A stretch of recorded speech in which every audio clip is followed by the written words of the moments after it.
Hey beautiful people, welcome to another video with your girl Sha-Von. Welcome back. Thank y'all for joining me for another video. I appreciate it. So much. If you are new, I really hope you'll consider subscribing, and if you're a lifetime loyal, welcome back. So today's video, I'm going to be talking about the surgery that I'm having on Monday. Like I said in the last video, several people have been asking me, what type of surgery are you having? Why are you keeping it a secret? Why won't you tell us what it is?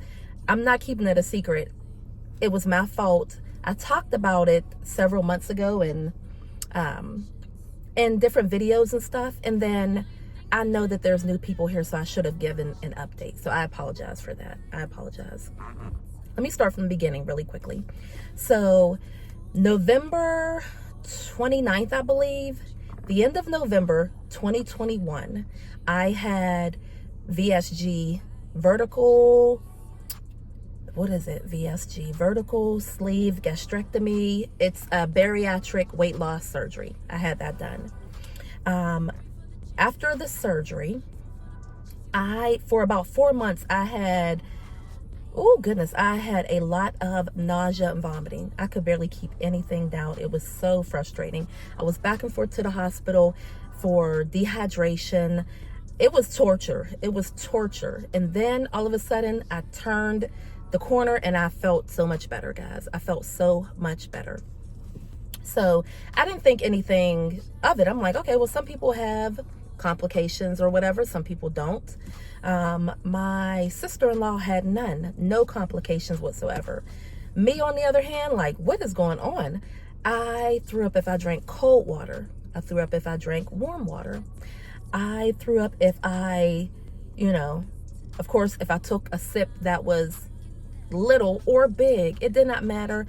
If I did yogurt, I threw up. It was just so frustrating.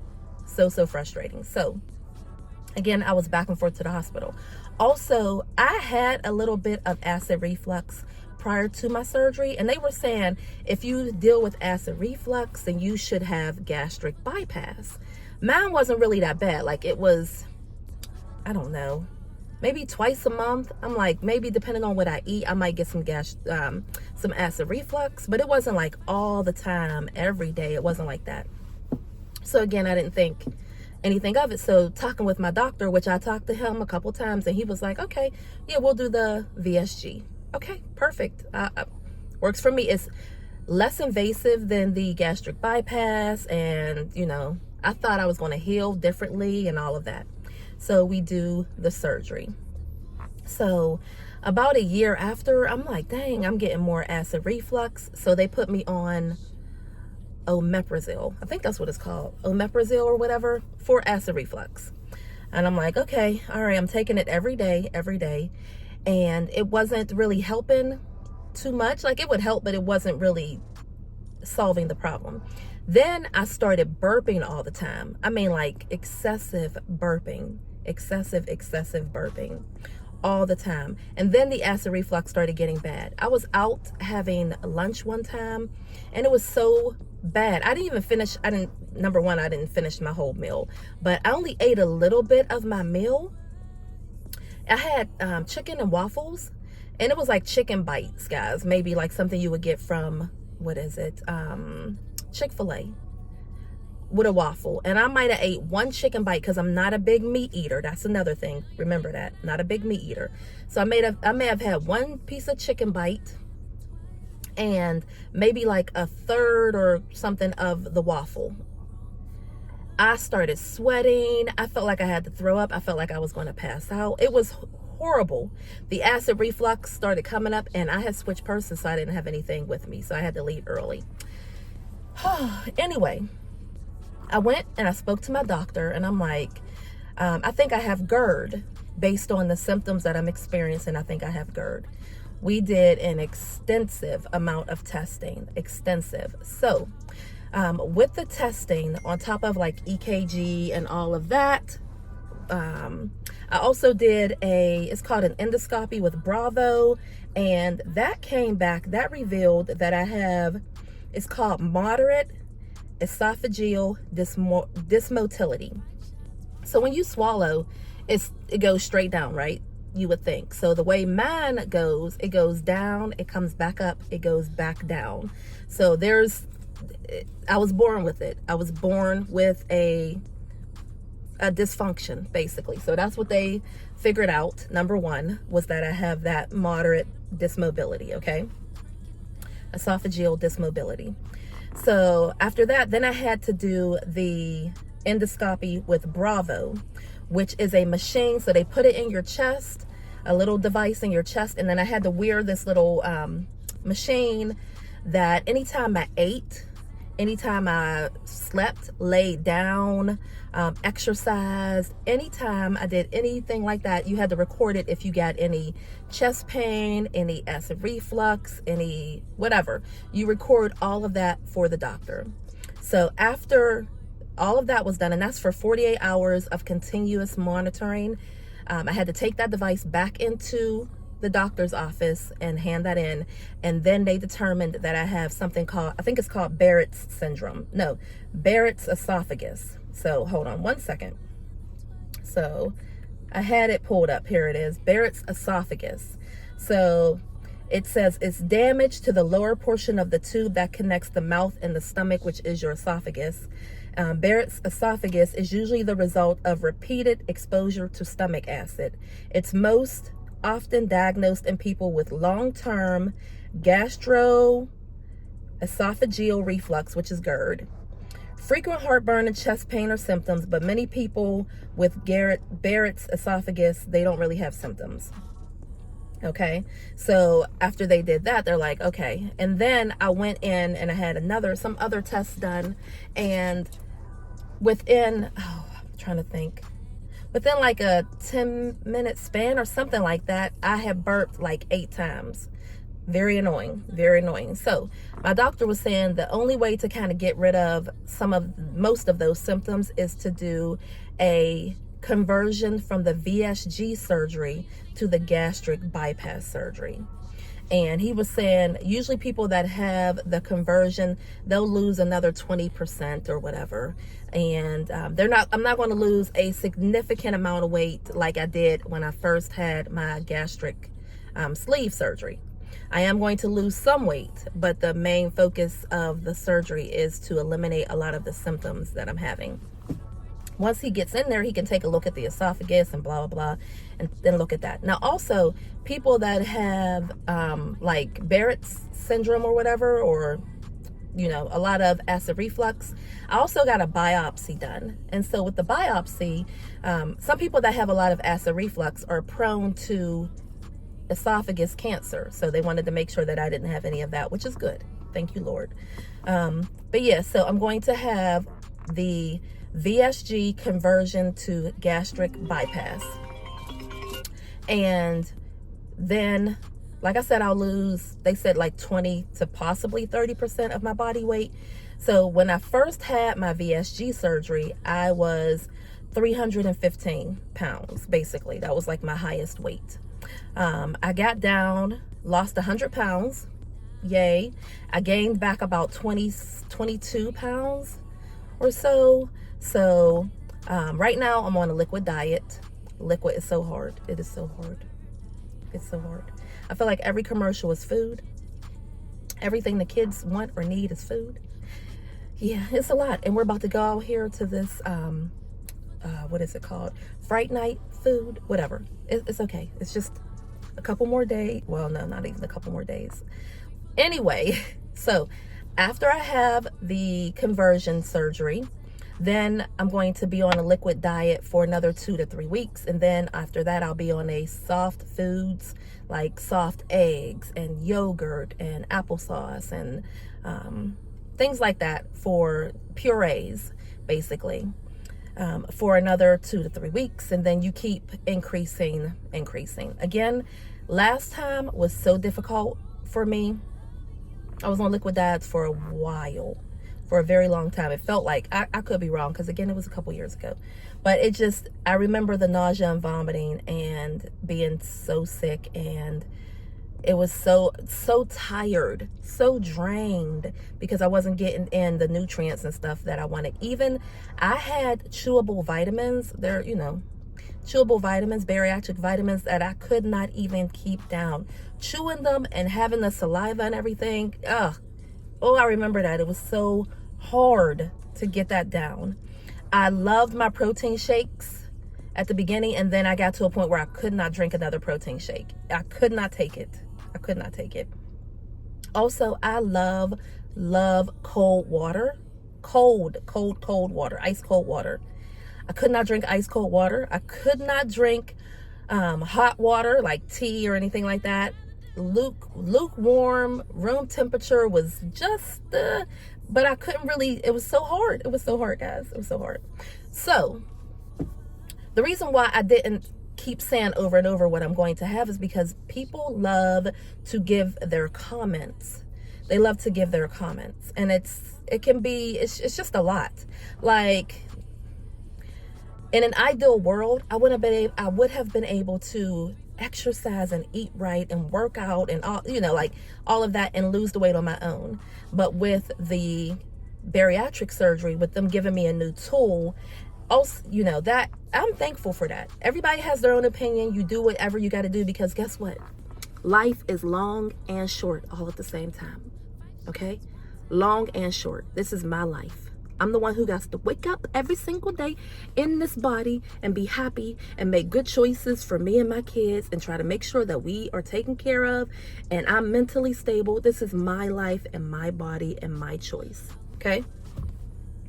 So that is why I did not keep mentioning it, because I didn't even tell my family the actual name of the surgery, because they already didn't want me to have the first bariatric surgery. Now they're going to be like, oh my gosh, that's what you're having? Yeah, yes I am, to get rid of these symptoms, but also because I still want to lose some weight. I was at a stall for so long. Okay, and back to the no meat, okay?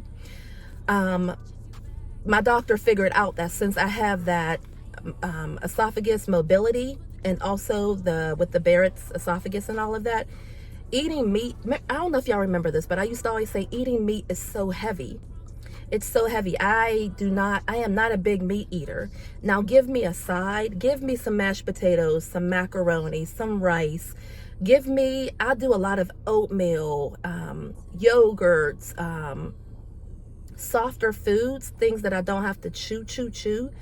I prefer that. Soups, yeah, all of that. The meat itself was so heavy. Now don't get me wrong, I do eat some meat. I might eat a piece of chicken. Like, I'm not one of those people that I need 4, 5, 6 pieces of chicken on my plate or whatever. Like, no, I cannot do it. I've never been like a big steak person, but I do like shrimp. I do like seafood and things like that, but meat itself is so heavy in my pouch, like in my stomach. It's so heavy. So they were saying that's another one of the symptoms, and they believe like with the surgery it'll help. So the way I was getting my protein in was through yogurt, through smoothies, through my protein coffee, which I have every day. I had one today, I already drank it. Those have been lifesavers, guys. Oh my gosh, they have. I actually had one yesterday, and then I went and got me a coffee from McDonald's as well. Stomach was tore up from the floor up. With my protein, my stomach was tore up from the floor up. I mean, the rest of my day was ruined. It was ruined. So hard. So, long story short, short story long, I will be having my surgery on Monday. So, yeah, whenever you're seeing this. So, this weekend is all about me and the kids and just having fun. You will not see a lot of London in this video. Now, people said, this one woman commented and was like, London really don't like y'all. London is London. Chris is Chris. Ayan is Ayan. SHYVONNE is SHYVONNE. Everybody is their own person. London just came upstairs because they're off today because it's parent-teacher conference. So I have a 2 o'clock. So with her school, I already talked to Chris's school. Anyway, long story short, when the kids are off for parent-teacher conference, they're off from school. So the twins were off Monday, they're off Friday. So London just came and sat up in my room and got on the bed and all that with me, and We just talked and laughed. But her friend is having a birthday party sleepover tonight, going into tomorrow. So you won't see London at the Fright Night with us tonight. You won't. And what else? She just did a performance. I'm gonna insert a little clip right here.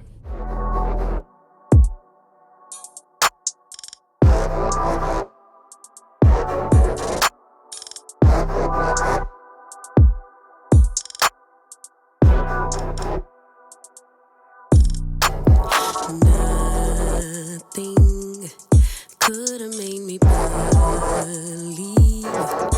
No one could have convinced me. Had to use my own 2 eyes to see. 'Cause always make you think you going crazy. Something in the way they lie, manipulation. No more patience. 'Cause there's a million things that I'd rather do than to be fishing for truth. Am I in the twilight zone? Or am I just a fool so wrong for loving you? But you forgot that I'm a shooter. Think I'll take 5 shots. 1 for the day that I learned I 2 for the bridges you burned I 3 for the chances you had. Yes, she just had a performance at school, so there you have that. But London is living her best life. I told y'all she joined a ton of I want to say programs at school, like the school council and different things. She's really excited. She's thinking about college. So she's like, I'm trying to get different things to put on my applications and all of that. London is happy, babe. London is happy, okay? So, but London is London. She is like me in so many ways too. Like, I'm okay with being in my room and not speaking. I'm okay with my BFF, love her to death. I don't talk to her every single day. I do not. I might talk to her every 2 weeks. But then, you know, maybe 1 month, like last month, we were together 3 weekends out of the month. The only person I call every single day is my mom. And if not every single day, I call her 6 out of 7 days out of the week. Every single day. It may be short and brief. How are you doing? How you feeling? What you got going on today? What you cooking? Did you eat? Blah, blah. Okay, mom, I'm going into the gym to work out. I'll call you when I'm done. Hey, I'm getting ready to go to bed. I just wanted to say I love you. Hope you had a good day. Like that. Period. Done. Right? But she's the only person I call every single day. I don't even call G every single day. G don't call me every single day. And when I was G's age, I did not call my mom every single day. When I was 26, I was married with 2 kids and 1 on the way. Probably, yeah. 26, 24, 12. I might have 3 kids. 26 with 3 kids, guys. Okay? I'm working and taking her of the house and home. G got her a new boyfriend. She got her a new place. She's working. She's living her best life. She's living her best life, okay? The twins are the twins. They need me more than... They all need me, but... like, where can they go, really? Where? They might go over their dad's house, like, once every 6 weeks, if that. So, that's why you see the twins all the time. Little Chris is doing football. He just had a game last night. He won, yay. And now they're going to the championship, which is next week. So I'll try to record some of that. I'm not a big record fan for football and stuff because I just don't feel like that's... But I will record it. Don't get me wrong, because I do record London stuff. I need to record Chris's football. I'll record it for y'all and post that. But, oh, no, I can't go. I'm going to be at home recovering. I forgot. But if his dad or whomever goes, then I'll ask him to record some. I'll try, guys, but I'm definitely not going because I know for a fact I'm not going to be driving it. I'm having surgery on Monday. His game is Thursday. I think his game is Thursday, so I'm not going to that. I'm not going. So back to the surgery really quickly. I go in Monday. I got to stay at least 1 night or 2 at the most. Last time, my last surgery, I had to stay 2 nights. I had to stay 2. It was rough. It was rough. Imagine coming out of surgery and throwing up. Ooh, gosh, I remember that. Ooh, and they gave me nausea medicine before I went in. They give you nausea medicine before. They put a little nausea patch on you, which I'm gonna tell them again, I need that again. And still, the first sip, I don't even think it was the first sip. I was laying in bed. I was half asleep, but I'll never forget this. I will never, ever, ever, ever, ever forget this. And there was nothing even to throw up, but the pain of having your stomach operated on and you got to throw up. Please. I think I got PTSD from that. Just thinking about it. I got PTSD. Whew. Be a shield. Be a shield. Yes. And then I had to drink the little ounces of, try to drink the water, the broth, whatever. And you got to do the breathing thing. So no. I'm excited to get it over with. Excuse me. To get it over with. But man, I'm just praying it'll be better. Praying. I also met with a dietitian several times again. This has been like a 6-month process all over again, believe it or not, just with a couple different different testings that I had to do. But yeah, and I really like her a lot, and she's been helping me. She's also been talking to me about how I can incorporate a lot of this with the kids, how she does it with her kids, blah blah blah. I really like her a lot. So that is nice, because I really want to change the eating habits of my kids. I really do. It's hard. It's so hard. But anyway, I'll let y'all go. I've been rambling and talking for a minute. If you have any questions, leave it down below. I'm trying to record and get videos pre-scheduled for y'all, so that you'll have something just in case I'm down and out. But I can always do a Q&A sitting on the couch or whatever, relaxing, and I can always do like a Q&A for you. So if you have any questions, leave it down below. I appreciate it so much, and I will talk to you guys in the next video. Love y'all. Bye.